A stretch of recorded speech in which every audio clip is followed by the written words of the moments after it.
Segera download Apa saja yang Quran disebut oleh Tadabbur, Al-Quran jika dia meraih tafsir kebaikan. dalam genggaman Contoh, Anda. bulan Ramadan adalah bulan Al-Quran.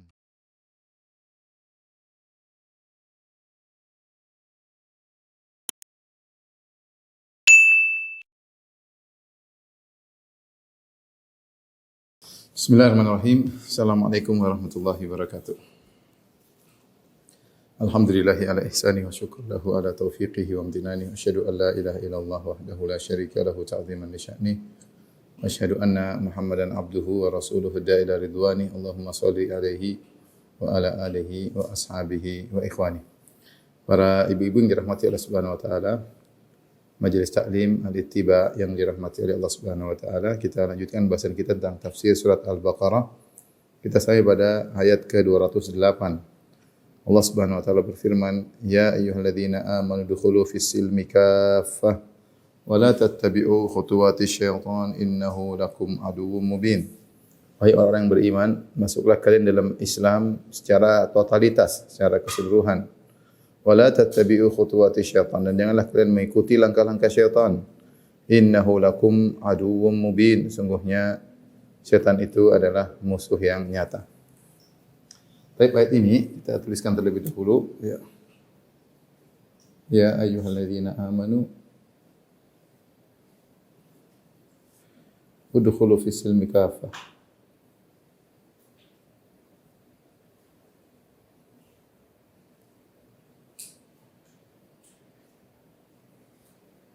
Wala tattabi'u khutuwati syaitan.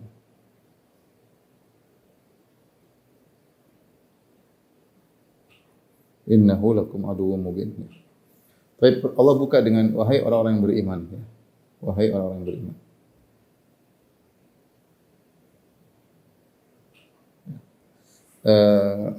Kemudian Allah mengatakan, udkhulu fis silmi kafah. Masuklah kalian dalam as-silmi. As-silmi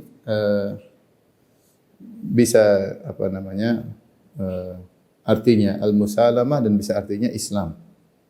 Dalam ayat yang lain wa in janahu lis-salmi, ya. Jadi as-silmi itu bisa as-silmi bisa as-salmi, ya. Bisa dua apa namanya? Harokat dengan kasroh atau dengan fathah. Dan maknanya bisa dua, bisa as-silmi sama dengan al-musalamah, yaitu perdamaian. Kemudian yang kedua bisa maknanya as-silmi, maksudnya al-Islam. Ini yang diriwayatkan dari Mujahid, maknanya adalah al-Islam. Dan pada ayat ini Al-Tabari rahimahullahu taala lebih cenderung kepada makna as-silmi sama dengan Islam. Ini pilihan Tabari. At-Tabari. Sebagian ulama menganggap umum, mencakup masuklah kalian dalam Islam atau masuk kalian dalam perdamaian, ya. Namun pendapat Tabari lebih kuat, ya, karena beliau mengatakan bahwasanya dalam Al-Qur'an Allah tidak menyuruh masuk dalam perdamaian, tapi Allah mengatakan wa in janahu lis-salmi fajnah laha. Ya, jadi kalau mereka cenderung kepada perdamaian maka condonglah. Ya, condonglah. Tapi tidak ada perintah harus berdamai, tidak harus, ya. Kalau terjadi peperangan tidak harus berdamai antara kaum muslimin dan orang kafir, tidak harus berdamai, ya. Tapi kalau ada kecenderungan mereka untuk berdamai maka berdamai. Maka berdamailah. Baik. Adapun kafah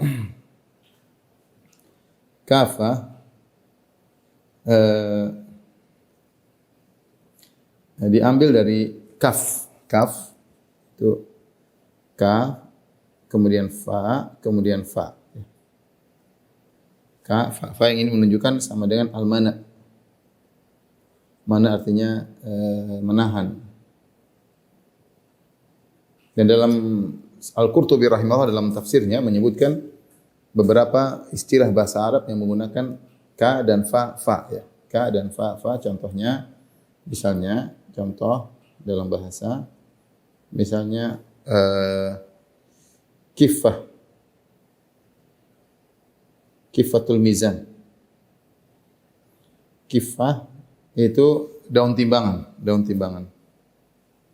Ini namanya kiffah. Kenapa daun timbangan? Karena dia menahan agar yang mau ditimbang tertahan. Makanya disebut dengan kiffah. Dia menahan yang lainnya. Sehingga yang mau ditimbang diletakkan tidak keluar dari dari daun timbangan tersebut. Contoh lagi misalnya kufatus thawb.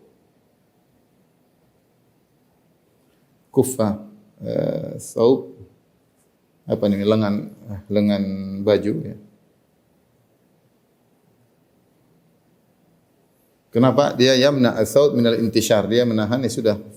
Baju cukup di sini, dikasih lengan baju selesai, jadi tidak terurai kemana-kemana berhamburan, enggak. Maka dia menahan baju cukup sampai di sini, namanya kuffatus thawb. Ada nama juga al-kaf. Al-kaf ini tangan dia menahan, kalau dia megang satu dia menahan al-kaf. Nah, maka makna daripada kafah ini isim fa'il maknanya kafah, yaitu yang menahan maksudnya adalah, jadi kafah maksudnya secara keseluruhan.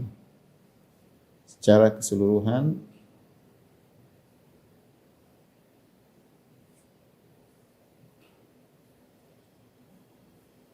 tidak ada yang tertahan, menahan atau tertahan atau terhalangi. Tidak ada, semuanya mencakup. Nah, di sini para ulama tentang kafah, mereka dua pendapat. Kafah ini adalah hal dari apa? Ini i'rab kafah, i'rabnya adalah hal. Kafah, kafatan. I'rabnya adalah hal. Al-hal. Nah, mana sahibul halnya? Sedang menjelaskan tentang kondisi. Kondisi apa? Ada dua pendapat ya. Tentang sahibul hal. Mohon maaf yang siapa yang sedang dijelaskan ini ngerti bahasa Arab, saya perlu sampaikan. Ada yang mengatakan dua pendapat. Pertama maksudnya kembali kepada Islam. Sahibul halnya adalah Islam, yaitu silmi. As-silmi yaitu al-Islam. Yang kedua pendapat mengatakan sahibul halnya yang sedang dijelaskan adalah wawu jamaah dari ya ayyuhalladzina amanu. Wawu jamaah di sini maksudnya sahibul halnya. Yang kalau kita artikan ini contoh pembedaan makna ya ayyuhalladzina amanu udkhulu fis silmi kafah. Menurut pendapat pertama artinya wahai orang beriman,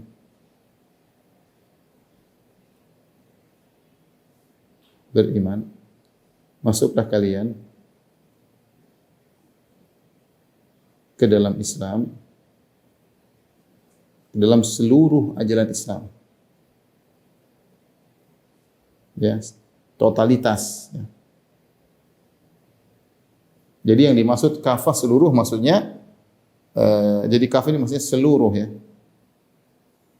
Seluruh maksudnya apa? Seluruh terkait dengan Islam atau seluruh terkait orang beriman. Kalau kafah sahibul halnya adalah as-silmi atau Islam, maknanya wahai orang yang beriman, masuklah kalian ke dalam seluruh agama Islam, ya. Seluruh ajaran ya. Seluruh ajaran agama Islam. Artinya apa? Janganlah kalian mengikuti ajaran Islam sesuai dengan hawa nafsu. Kalau cocok dengan keinginan kalian, kalian ikuti. Kalau tidak cocok, kalian tinggalkan. Ini namanya tidak kafah. Dan inilah yang sering dipahami oleh masyarakat ketika dibilang masuklah ke dalam Islam secara kafah. Maksudnya masuk seluruh aturan Islam kalian masuki. Apakah masalah adab, masalah akidah, masalah akhlak, masalah fikih, kalian masuk secara totalitas. Kerjakan semuanya. Yang kalian tidak mampu, perhatikan. Yang kalian tidak mampu kerjakan, belum mampu kerjakan,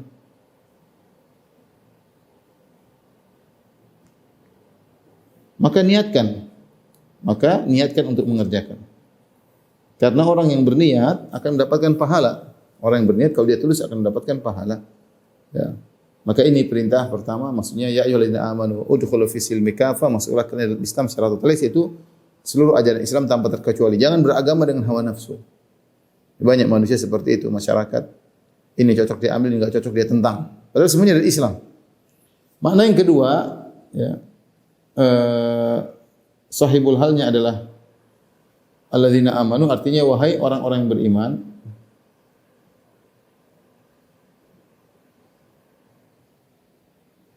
Hendaknya kalian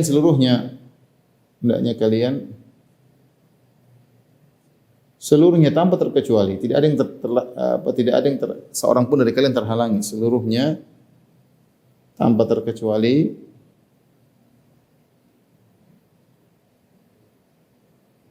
untuk masuk Islam.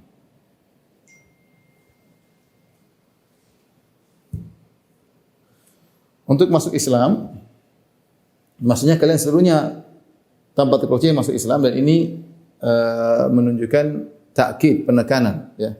Ya ayyuhalladzina amanu udkhulu fis silmi, maksudnya kalian seluruhnya tanpa terkecuali harus masuk Islam. Dan maksud dari kalian masuk Islam maksudnya adalah istiqamah dan perkuat iman kalian. Iman kalian. Ini mirip seperti firman Allah Subhanahu wa taala, ya ayyuhalladzina amanu, seperti firman Allah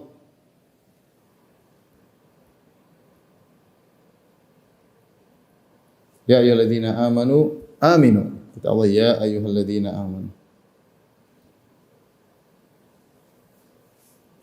Aminu bi rasulihi. Aminu billahi wa rasulihi. Aminu billahi wa rasulihi wal kitab alladzi nazala ala rasulih. Allah berfirman, wahai orang yang beriman, jadi sudah beriman, wahai orang yang beriman, berimanlah. Jadi orang-orang yang berimanlah. Mungkin ada yang bertanya, Ustaz, orang sudah beriman kok disuruh beriman lagi? Maksudnya adalah pertahankan imanmu istiqamah atau kau tambah imanmu. Meskipun kau sedang beriman, kau disuruh pertahankan imanmu atau bertambah imanmu. Ya. Karena iman bertingkat-tingkat.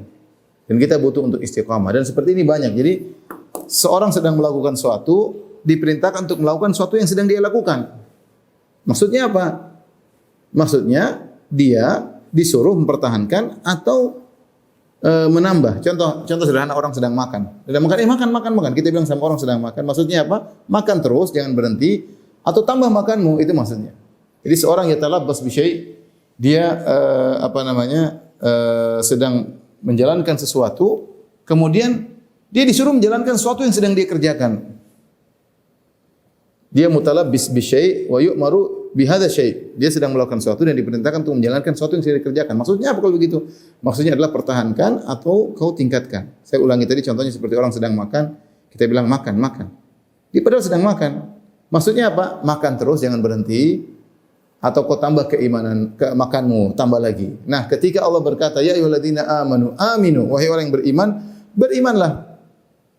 Wahai orang yang beriman, berimanlah. Maksudnya pertahankanlah imanmu istiqamah atau kau tambah kekuatan level imanmu. Sama seperti orang-orang yang berdoa, dan ini sering ditanyakan oleh orang Nasara, kalian sudah dapat hidayah, kenapa minta hidayah? Kita dalam Islam, dalam salat kita mengatakan ihdinas siratal mustaqim, ya Allah tunjukkanlah aku jalan yang lurus. Padahal kita sudah di atas hidayah. Kita bukan tersesat, kita sudah hidayah Islam. Lantas kenapa kita minta hidayah? Dua maknanya. Agar hidayah kita dipertahankan, agar Allah istiqomahkan kita, atau Allah bukakan pintu-pintu hidayah yang lain. Karena hidayah berlevel-level. Masih banyak kebaikan yang belum kita tahu. Masih banyak keharaman yang perlu kita tinggalkan. Ya.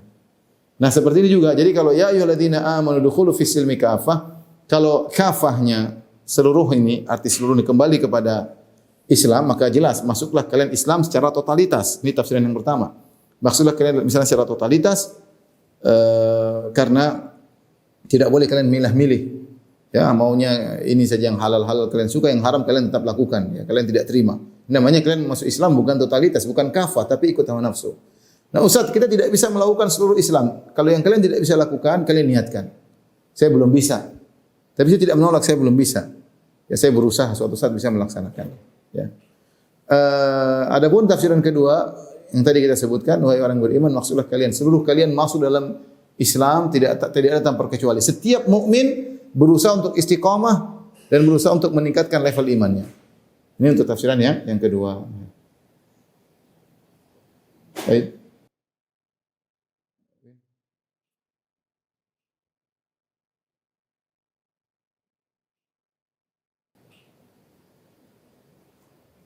Setelah itu Allah berfirman, wala tattabi'u khutuwati syaitan. Tadi tafsir yang saya sebutkan itu bahwasanya kalau masuk Islam harus totalitas, kalau enggak mampu maka niatkan dulu, dalam disebutkan oleh Syekh Sa'di rahimahullah dalam tafsirnya. Setelah itu Allah berfirman wala tattabi'u khutuwati syaitan innahu lakum aduun mubin. Jangan kalian ikuti langkah-langkah syaitan. Jangan ikuti langkah-langkah syaitan. Innahu lakum aduun mubin. Sungguhnya syaitan adalah musuh yang nyata.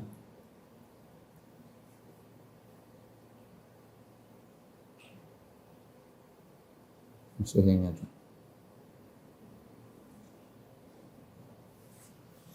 Taib, konsekuensi dari seseorang ketika masuk Islam secara totalitas, dia harus menyelisih syaitan.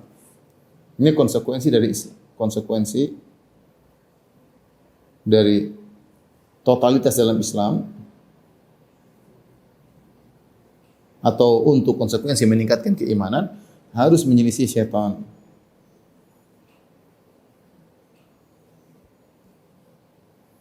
Ketika Allah melarang kita mengikuti langkah-langkah syaitan. Jadi khutwat dari khutwah itu langkah. Khutwat artinya langkah-langkah syaitan. Artinya syaitan itu segala langkahnya harus dihindari. Kenapa? Innahu lakum aduwwum mubin. Sungguhnya syaitan adalah musuh yang nyata. Ini sebab kenapa kita dilarang mengikuti syaitan. Sebab kenapa dilarang ikut syaitan? Karena syaitan adalah musuh yang nyata.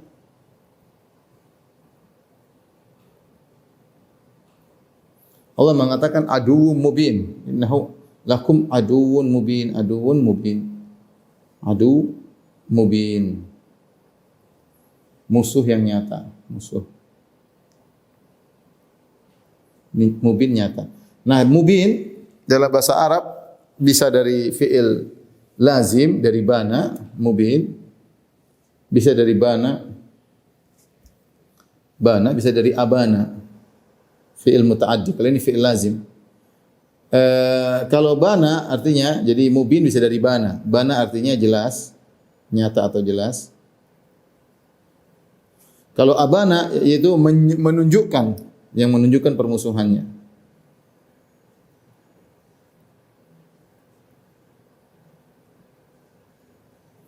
Nah, dua-duanya masuk dalam setan. Setan ini dia musuh yang jelas. Tidak perlu kita ragu bahwasanya setan adalah musuh. Inna syaitana lakum aduwwun fattakhidhuhu aduwwa. Sungguh syaitan adalah musuh kalian dan kalian harus menjadikan dia sebagai musuh. Demikian dalam Al-Qur'an Allah mengatakan inna hadza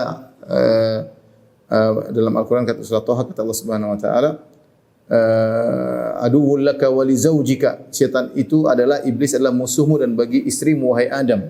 Jelas. Dan syaitan bukan cuma jelas sebagai musuh, dia juga mempertontonkan dirinya sebagai musuh dengan nyata-nyata menyatakan permusuhannya. Di antaranya ketika dia disuruh sujud kepada Adam, dia tidak mau, dia mengatakan ana khairun minhu, aku lebih baik daripada Adam. Khalaqtani min narin wa khalaqtahu min tin. Aku ciptakan aku dari api dan kau ciptakan Adam dari tanah. Sehingga iblis musuh yang nyata dan juga menampakkan permusuhannya. Makanya ketika Allah melarang sesuatu, Allah sebutkan ilahnya. Kenapa dilarang? Karena syaitan tidak ada kerjaan lain kecuali menyesatkan manusia. Perhatikan. Semua langkah-langkah syaitan, khutuwat syaitan. Langkah-langkah syaitan.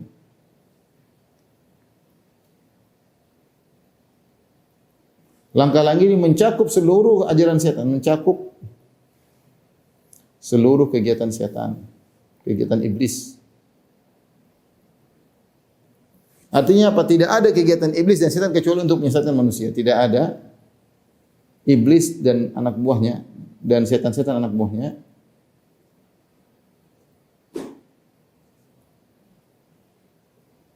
tidak punya kegiatan lain kecuali menyesatkan manusia.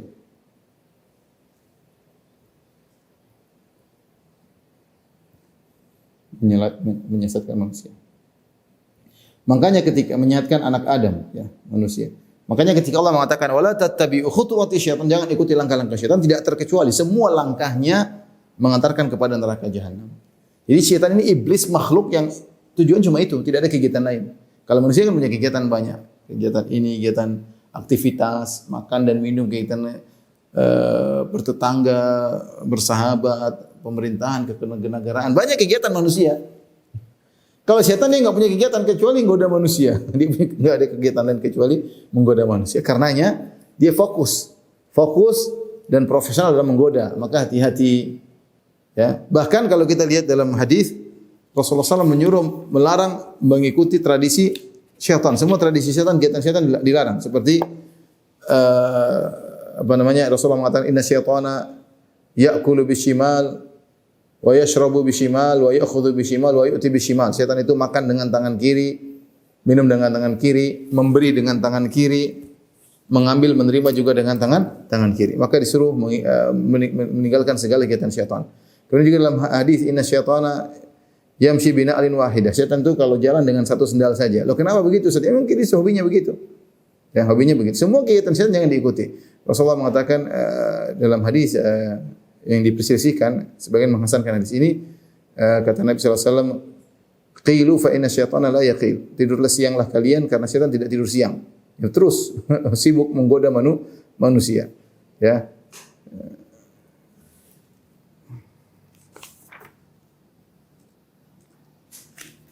Innahu lakum aduwwum mubin. Ya. Jadi syaitanlah musuh yang nyata, sehingga kita jangan menyepelekan syaitan karena dia benar-benar musuh yang nyata dan menyeru kepada al-fahsya wal munkar.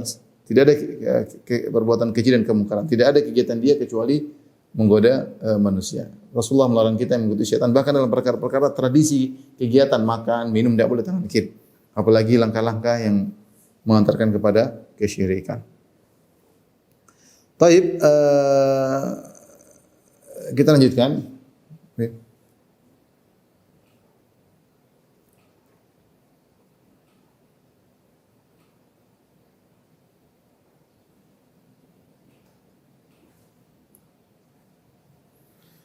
Allah berfirman setelah itu, fa in zalaltum min ba'di ma ja'atkumul bayyinat. Jika kalian tergelincir setelah datang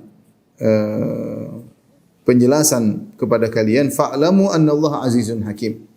Ketahuilah bahwasanya Allah Maha perkasa lagi Maha bijaksana, ya.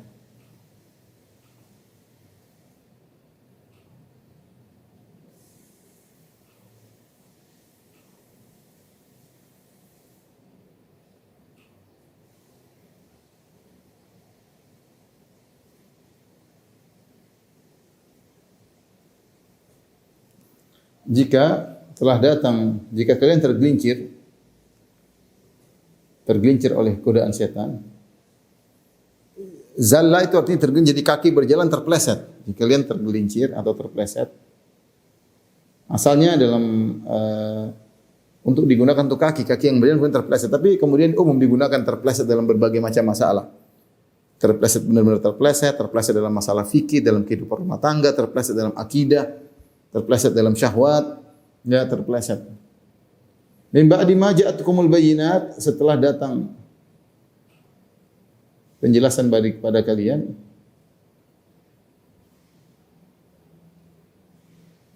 fa'lamu anna Allah azizun hakim. Ketahuilah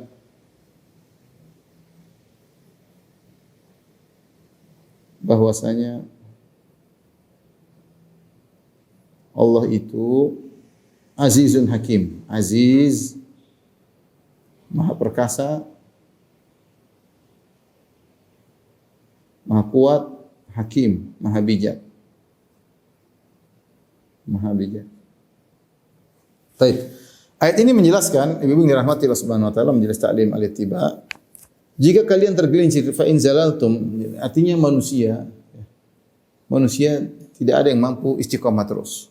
Artinya bagaimanapun berusaha, suatu-suatu pasti tergelincir. Bagaimanapun kita berusaha istiqamah, pasti tergelincir. Tidak mungkin istiqamah terus. Pasti suatu-suatu tergelincir. Saat terpleset, pasti. Makanya Nabi SAW mengatakan, istaqimu walan tuhsuh. Di antara makna hadis, istaqimu walan tuhsuh, istiqamahlah kalian dan kalian tidak bakalan mampu. Artinya pasti kita akan tergelincir. Ini Rasulullah sebutkan. Istiqamah kalian tidak bakalan mampu, ya.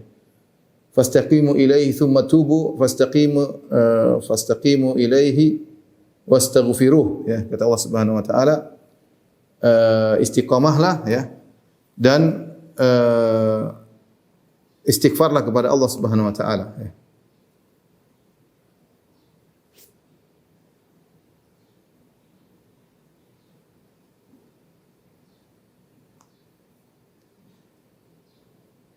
Kata Allah fastaqimu ilaihi wastaghfiruh, ya, dalam surat Fussilat ayat 6, ya. Fastaqimu ilaihi wastaghfiruh, kata Allah Subhanahu wa taala.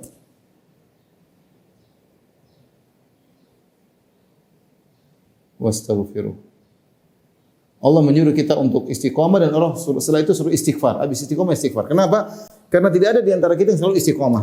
Istaqimu wa lan tuhsun. Istiqamahlah, kalian tidak bakalan mampu. Pasti kita sudah berusaha ngaji, bertakwa, baca Quran, pasti kita tergelincir. Entah mata kita yang bermaksiat, entah telinga kita bermaksiat, entah lisan kita bermaksiat, entah hati kita bermaksiat. Entah ada hak orang tidak bisa kita tunaikan, entah hak istri, hak anak, hak suami, hak orang tua. Tidak mungkin, kecuali pasti kita tergelincir.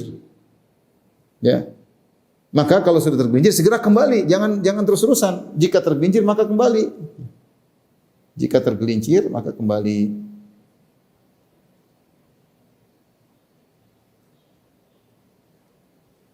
Tapi kata Allah, min ba'di ma ja'atkumul bayyinah, setelah datang penjelasan kepada kalian. Artinya kalau tidak tahu, tidak ada penjelasan, maka dapat uzur.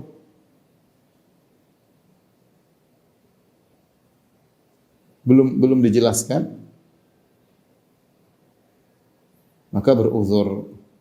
Artinya beruzur bagi orang yang sudah berusaha mengenali kebenaran, namun belum sampai bab tentang hal itu, dia belum paham, dia tergelincir, maka enggak ada masalah. Ya, dia dapat uzur. Yang di sini yang Allah cela adalah orang yang tergelincir setelah dia tahu akan hal tersebut dan dia terus tamadi fil batil, dia terus ngayal dan terus melakukan kemaksiatan tanpa berhenti. Ya, ini yang tidak dapat uzur. Ya, makanya Allah mengatakan Allah ma kunna mu'adzibina hatta nab'atha rasula. Kami tidak akan mengadab suatu kaum sampai kami utus kepadanya rasul. Artinya hujjah ditegakkan terlebih dahulu. Baru kemudian baru diberi hukuman dari Allah Subhanahu wa taala. Walaupun seorang tidak tahu, maka ya mau diapain, dia tidak tahu, ya. Namun ingat, bukan berarti tidak tahu kemudian dia sengaja tidak tahu, tidak boleh. Namanya i'rad. I'rad juga dilarang. I'rad itu berpaling, tidak mau belajar. Nah, kalau dia berpaling tidak mau belajar kemudian terjerumus dalam kemaksiatan tidak ada uzur bagi dia. Yang dapat uzur siapa? Yang dapat uzur adalah orang yang sudah berusaha belajar, berusaha mencari tahu, namun waktunya terbatas, kemampuannya terbatas, kemudian dia tergelincir tanpa sepengetahuan dia. Maka ini dimaafkan. Adapun orang sejak awal berpaling tidak mau belajar, kemudian terjerumus, tidak ada uzur bagi dia.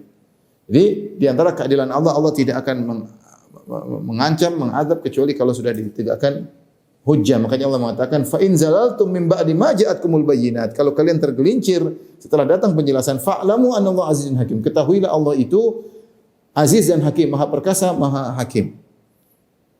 Jadi kalau antum tahu, kalau kita tahu Allah itu aziz hakim, maka waspada, jangan terus-terusan bermaksiat. Jika tahu Allah, jika kita mengetahui Allah aziz, Allah perkasa dan bijak, maka tinggalkan maksiat dan bertobat.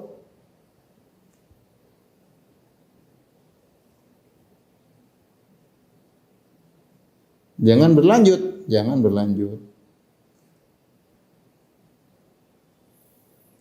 Kenapa? Karena ketika Allah mengatakan Allah namanya aziz, ya. Allah aziz. Karena aziz maksudnya Allah bisa menghukum. Ingat, Allah tidak ada yang bisa mencegah Allah. Allah bisa menghukum.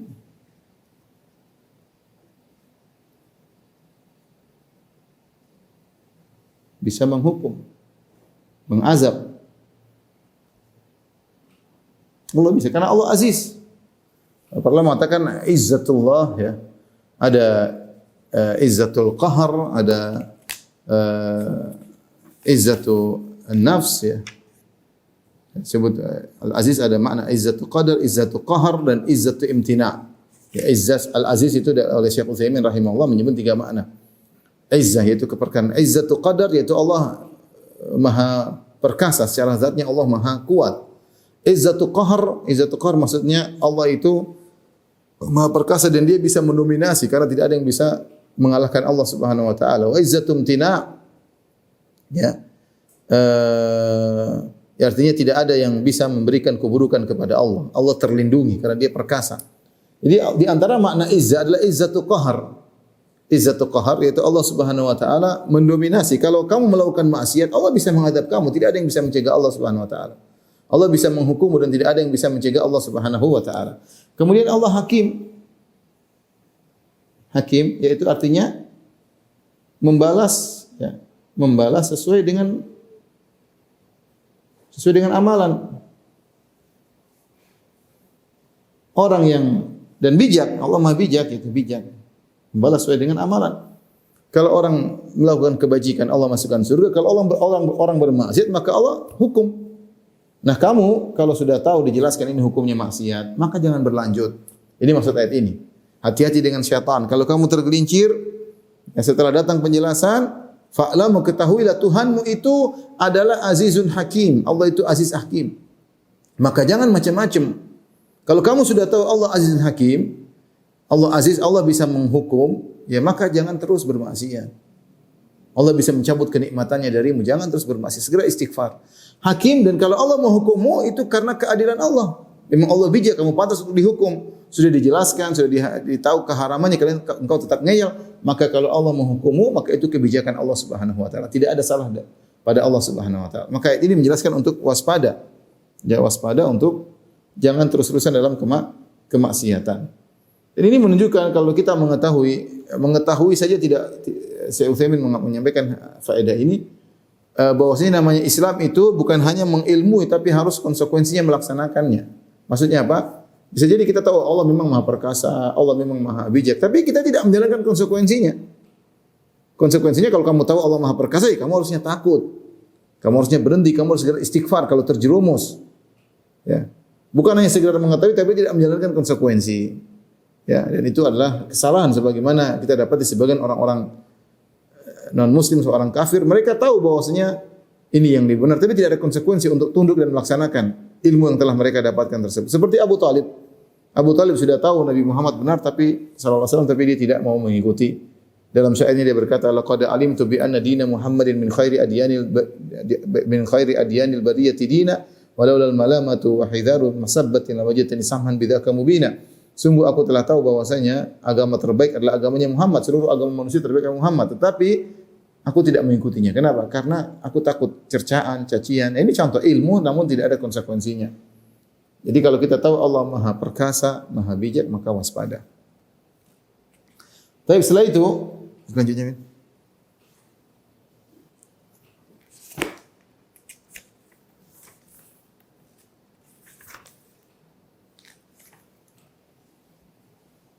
ayat berikutnya cukup panjang ya. Saya bacakan ya. Ayat 210.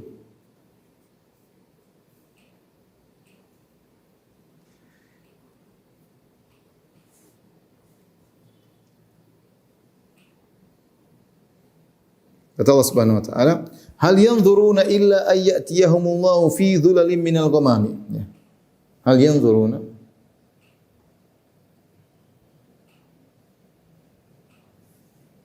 illa ay ya'tiyahumullahu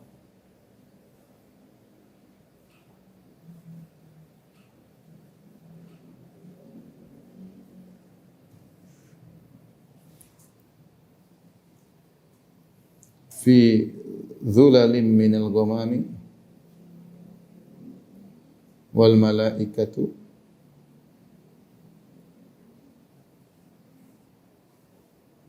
wa qudiya al-amr wa ila Allahi turja'ul umur.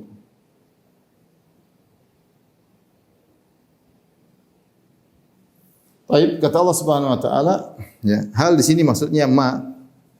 Hal maksudnya adalah ma. Artinya yang dzur maksudnya menunggu. Hal yang dzuruna illa, tidaklah mereka menunggu. Tidaklah mereka menunggu illa an ya'tiyahumullahu, fi dhulal minal ghamami, kecuali Allah mendatangi mereka.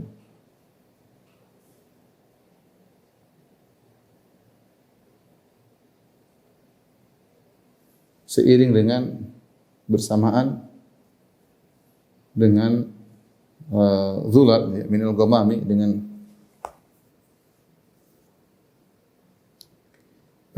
naungan awan dan para malaikat.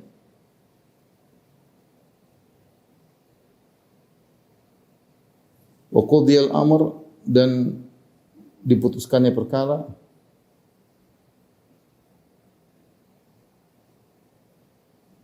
Wa ila Allahi turja'ul umur, kepada Allah lah seluruh perkara dikembalikan.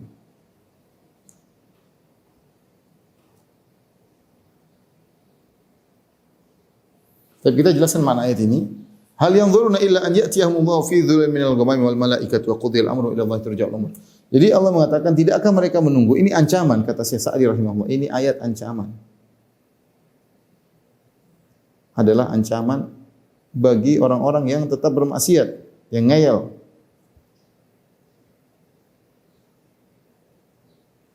Dalam maksiat atau kekufuran. Ya, karena Allah sudah jelaskan, hati-hati ada syaitan, kalau kalian tergelincir ketahuilah Allah adalah Azizun Hakim. Kalian masih ngeyel, kalian mau tunggu apa lagi? Apa yang kalian mau tunggu? Mau tunggu nanti Allah hukum kalian? Masih ngeyel, masih bermaksiat. Dan ini pernyataan Syekh Sa'di rahimahullahu taala, saya bacakan indah ya. Wa hadza fihi min al-wa'id asy-syadid wa at-tahdid ma tankhali'u lahu al-qulub, ya. Dan ini ada ancaman yang keras yang membuat hati ini menjadi takut, ya. Lepas, jantung ini menjadi lepas karena ketakutan.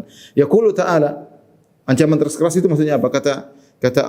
Kata Allah, hal yantaziru sa'una fil fasadi fil ardi. Apakah orang-orang yang melakukan kemaksiatan di atas muka bumi, melakukan kerusakan? Al-muttabi'una li khuwati syaitan, yang mengikuti langkah-langkah syaitan. An-nabidhuna li amrillah illa yaumal jazail bil amal, yang melemparkan perintah Allah. Apa yang mereka tunggu? Apakah mereka hanya menunggu balasan mereka atas perbuatan mereka pada hari kiamat kelak? Ya.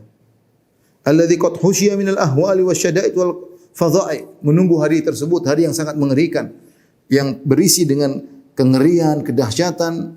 Ma yuqalqil qulubadz zalimin, yang membuat jantung orang-orang berbuat zalim maka bergetar. Ya.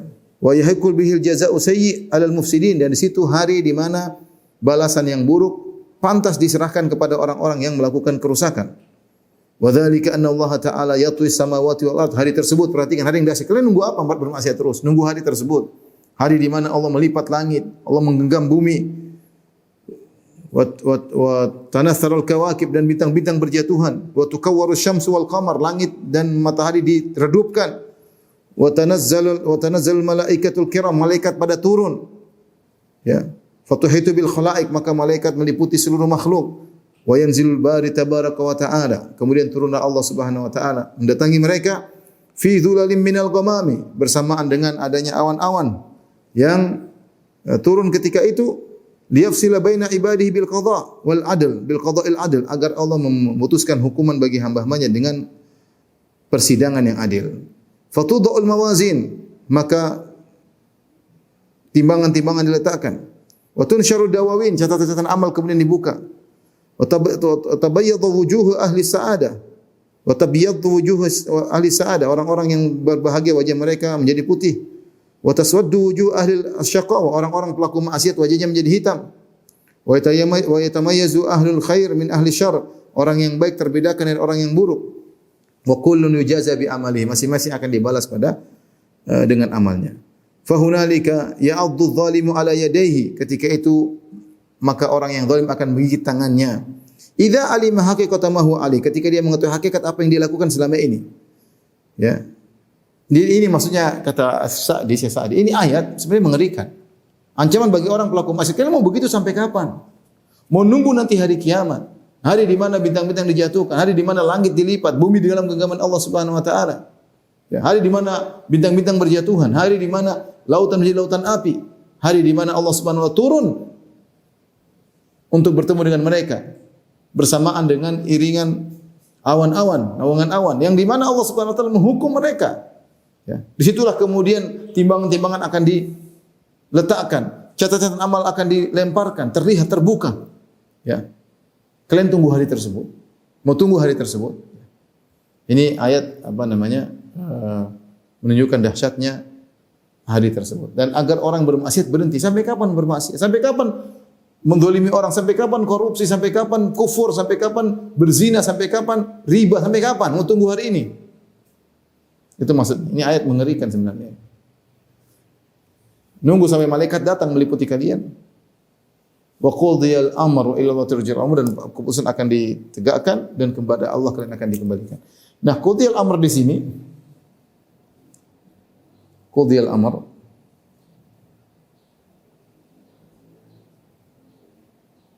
ini ada dua kemungkinan, dua tafsiran. Yang pertama, qudiyal amr maksudnya adalah qada'ul amr. Maksudnya qada'ul amr yaitu persidangan. Sehingga maksudnya apa kalian hanya menunggu apa? Kalian menunggu Allah datang, malaikat datang dan terjadinya persidangan, itu yang kalian tunggu? Sehingga kalau ini makna ini berarti qadil amr termasuk perkara yang ditunggu. Berarti qada'ul amr termasuk yang ditunggu. Jadi apakah mereka menunggu para pelaku maksiat tersebut? Tidaklah mereka menunggu kecuali Allah datang, kecuali malaikat datang, kecuali hari persidangan. Maksudnya demikian. Ini tafsiran yang pertama. Tafsiran yang kedua, qudil amr ini kalimat baru, istinaf. Yaitu kalimat baru, jumlah baru, kalimat baru. Maksudnya maka pada hari itu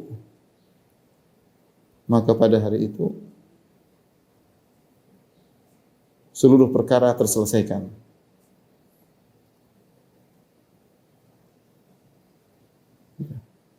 Penghuni neraka masuk neraka, pelaku maksiat masuk neraka,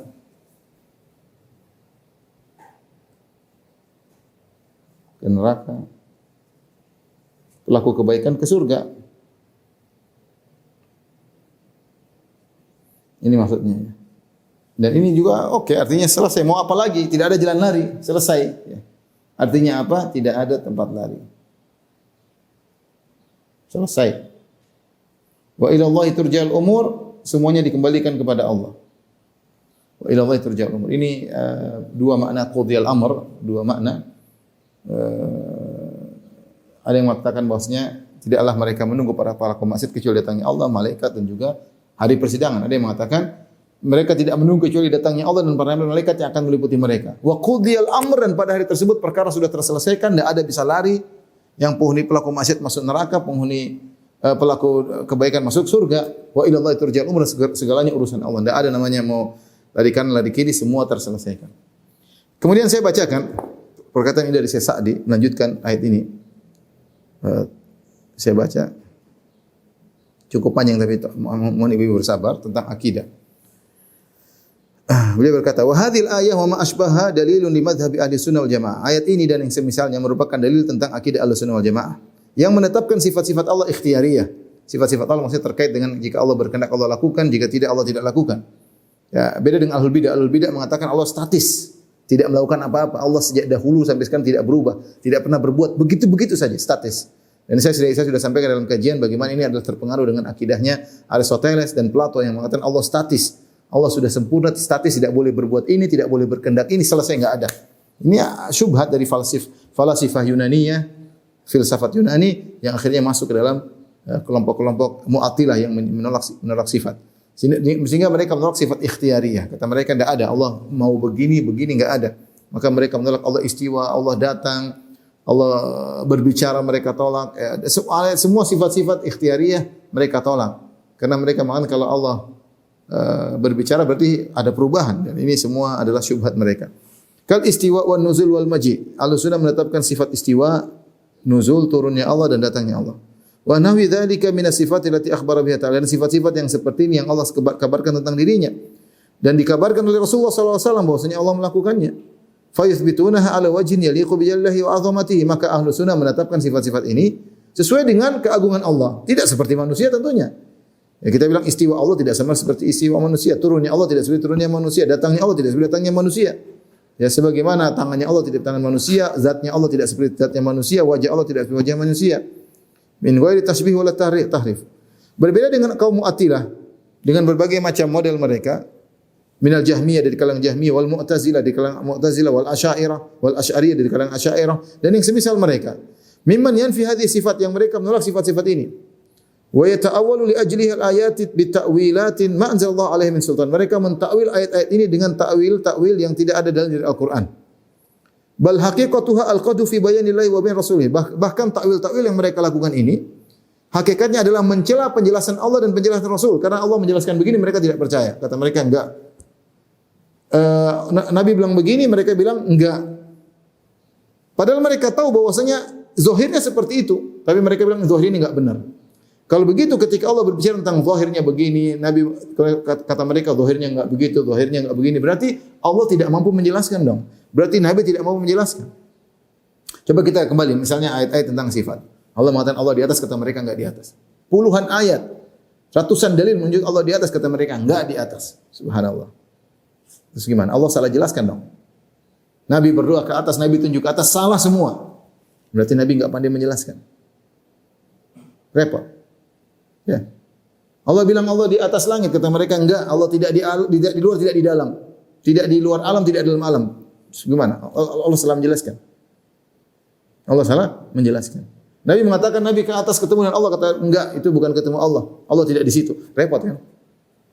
Allah mengatakan Allah punya tangan, kata mereka Allah tidak punya tangan. Terus gimana? Allah mengatakan Allah punya wajah, kata mereka Allah tidak punya wajah. Gimana? Nabi dalam hadis ini mengatakan Allah punya tangan dan sifat tangan dalam hadis banyak sekali. Nabi mengatakan Allah Subhanahu wa taala punya wajah, di antara kelezatan nikmat hari kiamat melihat wajah, kata mereka enggak ada wajah. Mereka tolak. Sifat ikhtiyariyah mereka tolak, sifat sebagian sifat dzatiyah mereka tolak. Nah, ini semuanya mereka takwil.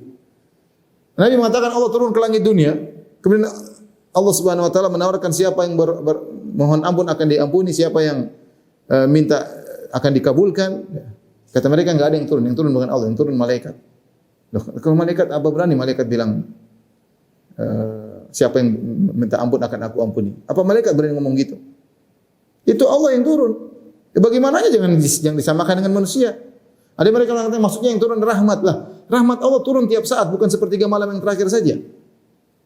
Yang turun rahmat Allah, rahmat Allah. Dan kemudian turun cuma ke langit dunia. Ngapain rahmat cuma gantung di langit dunia, tidak sampai kepada sang hamba? Jadi mereka takwil. Nabi bilang gini, kata mereka enggak, kata enggak masuk akal, enggak masuk akal, enggak masuk akal. Berarti Nabi salah menjelaskan. Bayangkan ketika haji wada, Rasulullah SAW di hadapan 100.000 orang, ada Arab Badui yang baru masuk Islam, yang sudah masuk Islam. Nabi mengatakan, Allahumma syahati, Allah saksikan. Rasulullah tunjuk.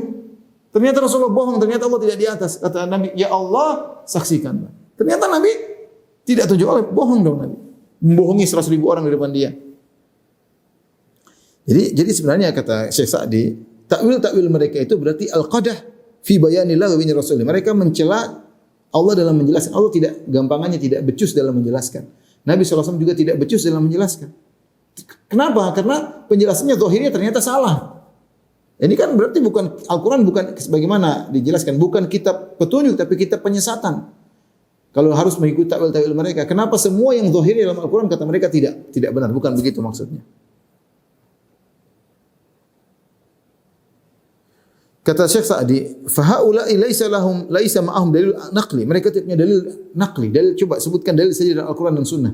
Rasulullah pernah berkata maksud tangan adalah kekuatan. Maksud wajah adalah zat. Tidak ada sama sekali dalam Al-Quran dan Sunnah. Maksud Allah di atas bukan di atas. Pernahkah Rasulullah menjelaskan sekalipun? Pernahkah dalam Al-Quran menjelaskan sekalipun? Mereka tidak punya dalil secara nas, tidak ada. Bal wala dalilun aqli, dan bahkan mereka tidak punya dalil akal. Dalil akal bagaimana? Allah tidak di atas, terus Allah di mana? Tidak di atas, tidak di luar alam, tidak di dalam alam. Mereka Allah tidak ada dong. Ini sudah saya jelaskan panjang lebar. Allah tidak ada. Kita ini Allah dibandingkan dengan kita. Kalau tidak di luar kita, bersama kita dalam kita. Nah, kata dia Allah tidak di dalam alam, Allah tidak di luar alam. Berarti Allah enggak ada dong. Tidak masuk akal. Tidak masuk akal. Dan banyak saya bahas tentang ketidakmasuk akalan akidah mereka ya dalam syarah akidah wasithiyah. Amma naqli adapun dalil secara nas faqad i'tarafu bi anna nusul warida fil kitab wa sunnah zahiruha bal sarihuha dalun ala madhhab ila sunnah. Mereka padahal mengakui bahwasanya zahirnya dalil Al-Qur'an dan sunnah menunjukkan akidah Ahlussunnah sebagaimana kita yakini. Ya. Wa annaha tuhtaju di dalalatiha ala madhhabil batil dan bahwasanya dalil ini membantah keyakinan batil mereka. Dan seterusnya.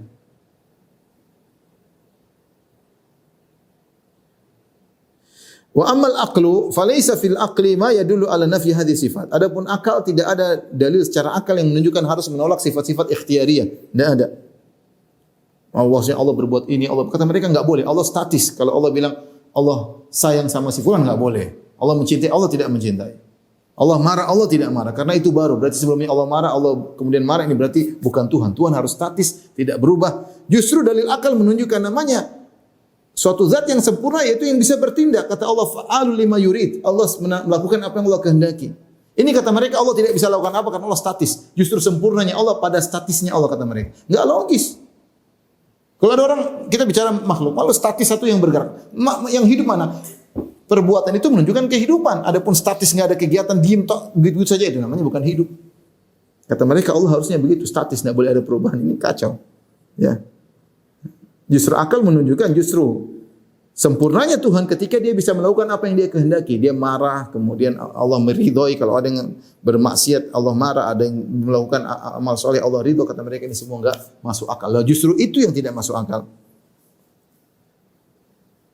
Intinya perkataan indah dari Syekh Sa'di rahimahullahu taala mungkin perlu dibaca. Ini itu ringkasan dari akidah Ahlussunnah wal Jamaah tentang sifat-sifat Allah al-ikhtiyariyah.